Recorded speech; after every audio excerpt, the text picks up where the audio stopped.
Voilà. C'est une question de commodité qui m'amène à vous faire l'homélie en étant assis, vu que je n'ai pas de pied pour poser la caméra.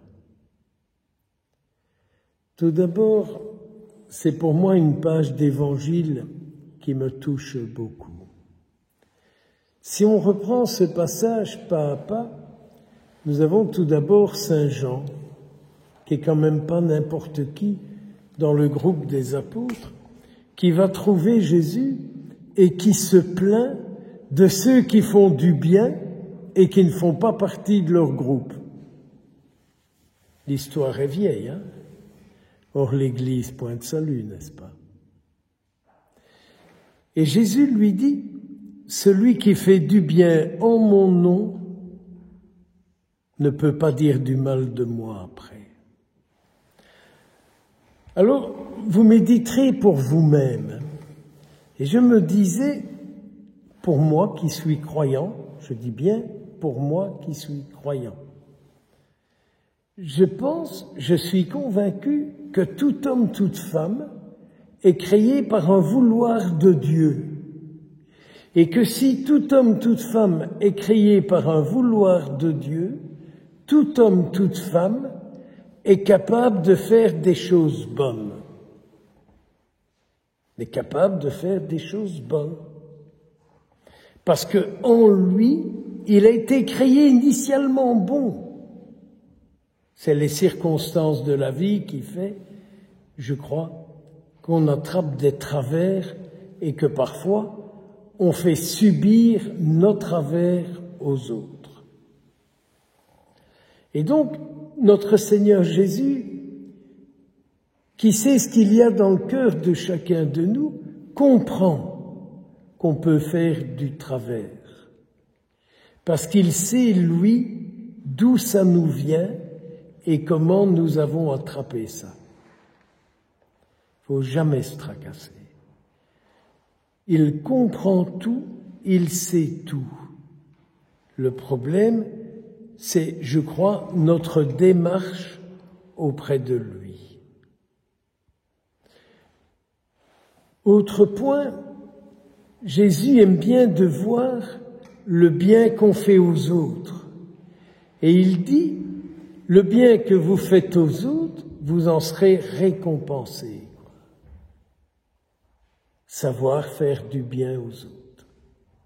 Savoir faire ça.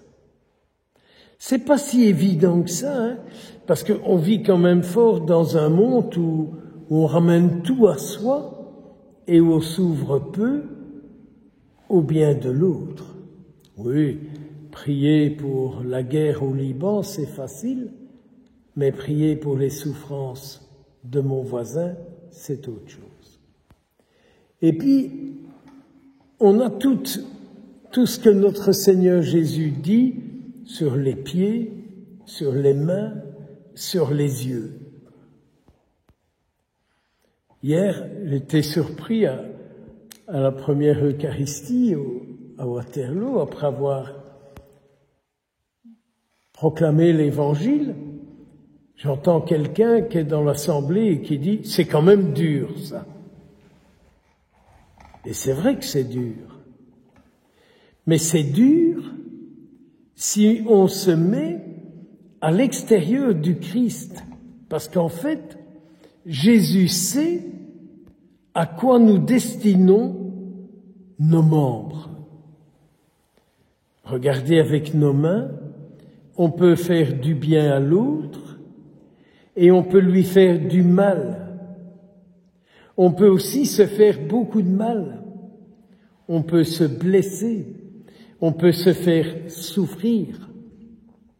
Et donc, notre Seigneur Jésus met en garde contre ça. Et peut-être qu'il dit, j'en suis aussi convaincu, que Jésus dit, mais viens, nous allons en parler et je vais t'aider à sortir de cette difficulté. La même chose avec les pieds, hein.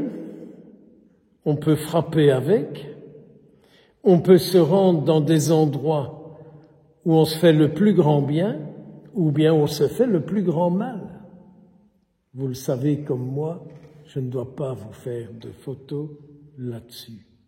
Néanmoins, nous pouvons avoir des impossibilités que de fois on dit, mais je sais que c'est pas bien, mais je ne sais pas faire autrement. C'est vrai, hein? C'est tellement facile de dire à quelqu'un, vous ne devez plus le faire. Ben non, ça.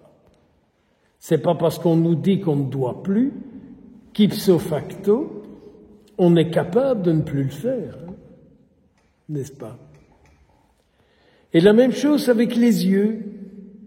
On peut regarder avec le désir de posséder, quoi. Et donc on est malheureux parce qu'on ne possède pas. Moi, j'aimerais une voiture comme ceci. J'aimerais être propriétaire d'un château comme celui-ci, quoi. Et je vous inviterai pour m'y nettoyer. Mais donc, vous voyez, on a parfois des désirs qui nous rendent malheureux, quoi. Je n'aurai jamais ci, je n'aurai jamais ça, je n'irai jamais au sport d'hiver, je n'irai jamais en vacances. Vous voyez? Et Jésus sait toutes ces choses-là. Et il nous dit, mais viens, je suis ton sauveur, je te guérirai, je te délivrerai. Mais viens. C'est toute la question d'aller vers lui et de nous ouvrir à lui et de lui remettre ce qui se passe en nous. Il nous aidera à comprendre le pourquoi nous sommes comme ceci ou comme cela. Il nous aidera avec beaucoup de délicatesse à comprendre pourquoi nous sommes comme ça et où nous avons attrapé ça ou par qui nous l'avons attrapé. Et il nous montrera l'interlocuteur qui pourra nous aider sur ce chemin. Et alors il y a aussi un autre point que beaucoup de personnes ont du mal dans l'Évangile, c'est quand Jésus parle de la géhenne, quand il parle du feu éternel. Ah non, mon Père, ça c'est pas possible. C'est pas possible qu'il y ait un feu éternel. Alors les gens sont surpris parce que parfois je dis, moi ça m'arrange bien. Ça m'arrange bien. Je n'ai pas envie d'aller au ciel avec Marc Dutroux. Je n'ai pas envie d'aller au ciel avec Hitler. Je n'ai pas envie d'aller au ciel avec des dictateurs. J'ai pas envie d'aller au ciel avec notre cher monsieur en Russie, ou les autres qui obligent à larguer des bombes et toutes sortes de trucs. J'ai pas envie d'aller avec ceux-là. Et donc, ça me fait plaisir de savoir que le Seigneur ne m'imposera pas ma vie éternelle avec ceux qui ont été mauvais sur la terre. Et en plus, ça m'arrange aussi qu'il brûlera de moi, ce qui ne vous fait pas du bien, ce qui vous fait du mal. Moi, je suis content que le Seigneur fait ce qu'il peut chaque jour pour me délivrer de toutes ces choses-là. Alors, je terminerai par cette belle prière de Moïse que nous avons eue dans les quelques versets du livre des Nombres, où Moïse dit « Ah, Seigneur, si tu pouvais faire de ton peuple un peuple de prophètes. » Mais n'est-ce pas une prière que nous pouvons faire tout au long de cette semaine? Mais Seigneur, que tous les croyants soient prophètes, qu'ils aient une parole juste, une parole saine, une parole qui donne la vie. Si tu pouvais faire ça d'eux. Seigneur, et il continue, Seigneur, mets sur eux ton esprit. Que pouvons-nous demander d'autre? Que le Seigneur mette son esprit sur vous, sur moi, sur nous tous, sur notre assemblée, sur notre semaine, sur nos rencontres, sur nos engagements. Croyez-vous qu'il va nous refuser ça?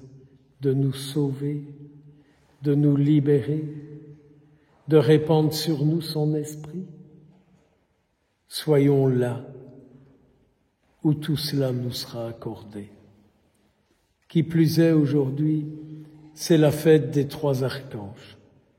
Saint Gabriel, Saint Raphaël, Saint Michel. Et c'est aussi la clôture de la neuvaine en l'honneur de Saint Michel.